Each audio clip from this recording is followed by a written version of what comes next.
It's my pleasure to welcome you here today to celebrate the 20th anniversary of our Center for East Asia Policy Studies and to launch a major new foreign policy project on sustaining the East Asian peace. Originally founded as the Center for Northeast Asian Policy Studies, the Center has grown to include all of East Asia in its scope of work.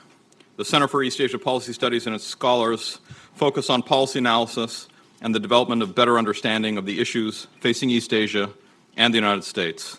And this work is not just as relevant now as when it was started, it's much more so. East Asia will play a central role in American foreign policy and in the evolving order that we confront, and that's the focus of the work that we're going to be talking about today. The expertise of the Center's senior fellows span the region, both geographically and substantively, and over time have contributed significantly to a range of policy issues, including on U.S.-North Korea policy, Asia-Pacific regional trade dynamics, cross-state relations, and U.S.-Taiwan policy.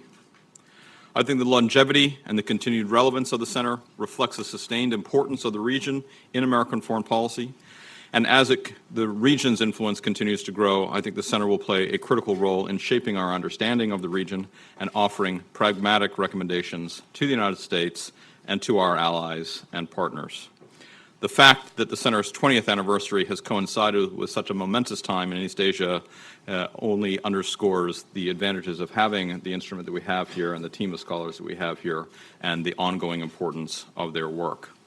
It seemed to us, therefore, fitting to use the occasion of the 20th anniversary of the Center to launch the Foreign Policy Program's new project on sustaining the East Asian peace. The project is designed to look back at the 40-year period since 1980, when East Asia as a whole has enjoyed relative peace, with the exception of a few low-level conflicts, of course, and asks the question, can this peace be sustained? 4 decades of peace in the region has resulted in massive economic growth that has benefited not only East Asia, but the world as a whole, including the United States, lifted hundreds of millions of people out of poverty, created a global middle class, and reshaped the global economy. It was a period marked by significant U.S. engagement in the region in political, economic, and strategic arenas. But recent years have seen substantial rise in tensions in East Asia. China's power projection has caused numerous disputes with its neighbors, especially in Southeast Asia. Friction has been growing between Beijing and Taipei across the Taiwan Strait. Strategic competition between the United States and China is coming to a head, and a young new leader in North Korea is challenging regional and international policy towards the Korean Peninsula. And it seems to us that we can no longer take for granted continued stability and economic growth in the region. Solutions to the mounting tensions need to emanate primarily from the region itself, but I think we believe that U.S. policy can still play a critical role, and the project on sustaining East Asian peace will address both the key regional issues and identify policy options for the United States, its allies, and its partners to preserve peace, stability, and prosperity in the region.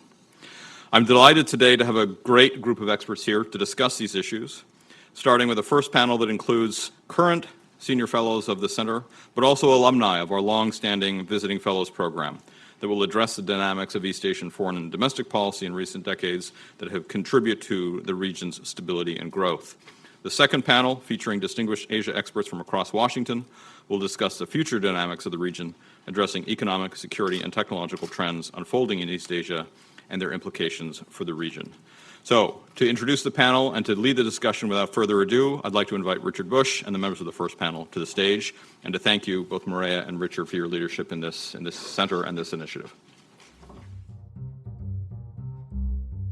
Thanks for watching. Be sure to like and subscribe for more videos from Brookings.